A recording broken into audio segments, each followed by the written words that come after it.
Welcome back to La La Land on CRN Digital Talk. I'm Brett Chapin. That's Daisy Egan.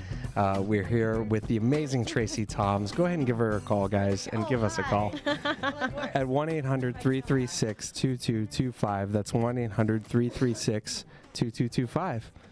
Hey, Tracie. Hi. Hi, Tracie. I have my phone out. How are you? I'm great. I am great. I'm happy to be here and lovely. We're very Where are we? excited to Sun have you Valley, here.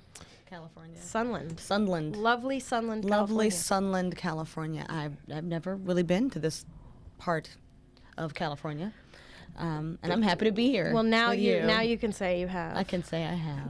Two birds with one stone. La La Absolutely. Land and Sunland all in one day. Yes, Yep. all our guests get those perks. Yeah. Tracie Thoms, for our guests that don't know, Tracie is probably best known for her role as Joanne in Rent, both the film and on stage.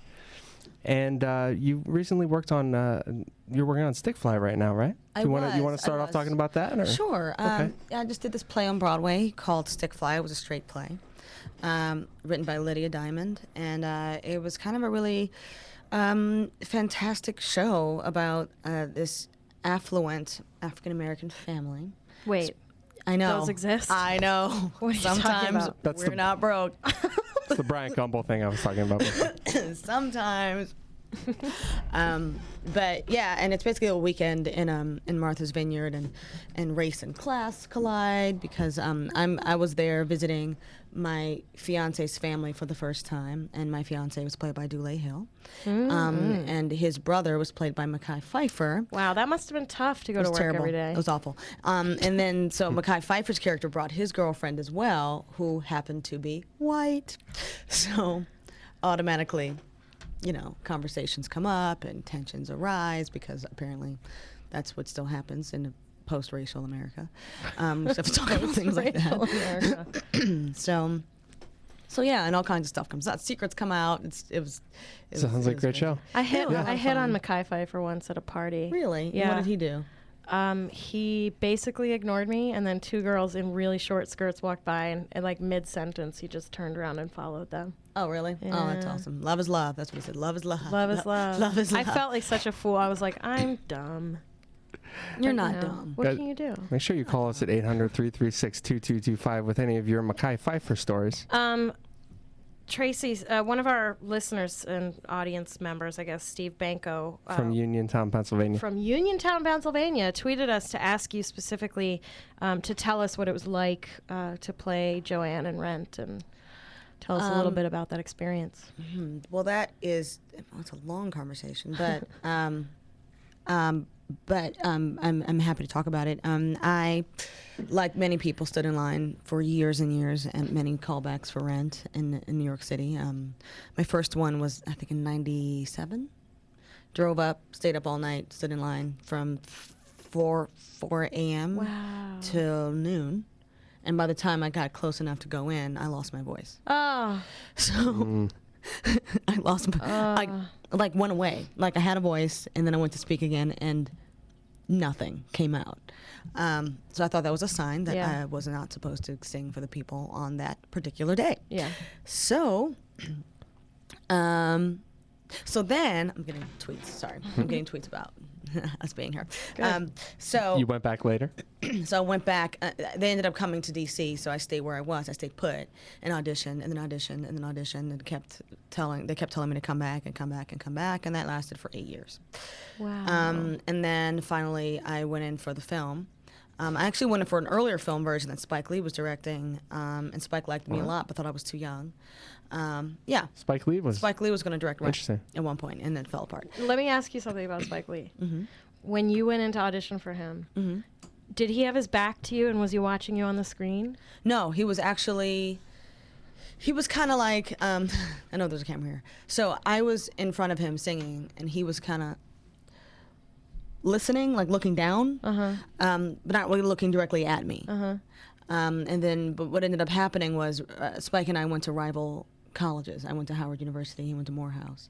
And Howard and Morehouse have this long standing rivalry, and it usually comes up. Every time I meet a Morehouse man and I say I went to Howard, then we have to fight. Like there's just battle, there's just bickering that happens. And that UCLA happened, USC thing. and that happened in the audition. which actually made it a whole lot more fun. 'Cause Yeah. we just kept, you know. Well, I cracking auditioned for on him each once, other. and that's what he did. Like, he had his back to me, and he was watching me on the screen. Did that freak you out? It freaked me out a little bit, and then I said something, and he, like, turned and looked at me, and then went back to the screen, and that really freaked me out. Yeah. Well, I didn't know. My freak out was somehow I missed the part of the memo that told me that he was going to be there at my callback. So this was a callback. So I remember walking into the room, and the casting director says, she turns back to me, so I'm behind her. We're walking in the room, and she goes, "Tracy, this is Spike Lee." And it was before, and in that moment, I realized that he was there. And so I had no preparation. I was like, "Hey, hi." I shook his hand, walked away. You know, and you do these things in movies where you shake someone's hand or you meet somebody and you turn around and you have a whole thing Yeah, that to their happens. back. And you're like, that doesn't actually happen. You hold it together, but wrong. Wrong. I literally was like, "Hi, nice to meet you." Oh my God. What would you like me to sing for you today, Mr. Spike Lee? He's like, "Sing Joanne." Awesome. Like, Easy. You know, so then That I would have been did. a different movie. I was It would have just been a gonna very say, different movie. It would have been very. It was conceptual. I think it actually would have probably been pretty interesting though. 'Cause Yeah. He seemed like he really, really loved the project and loved the story. So. I would have been interested to see what he did with it, but you know, I found he walked me to the elevator. He was very nice afterwards. He walked me to the elevator, and I was like, "Oh, this is nice," you know. And he was like, "You auditioned for the show?" And I said, "Yes, Just once. Just, yeah, many times." And he's like, "You didn't get it."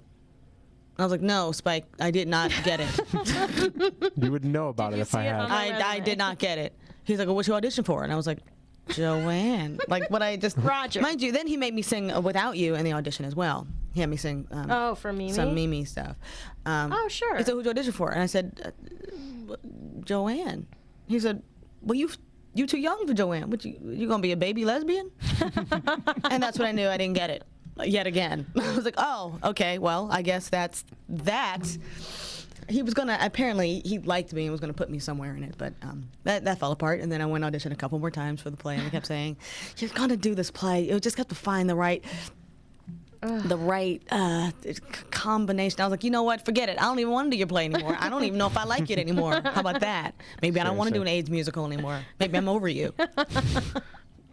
Cut to, I went back in for the final time for Chris Columbus, and forgot about, like, literally thought I tanked it. Thought I did not do well in the audition, which is on the DVD. Yeah.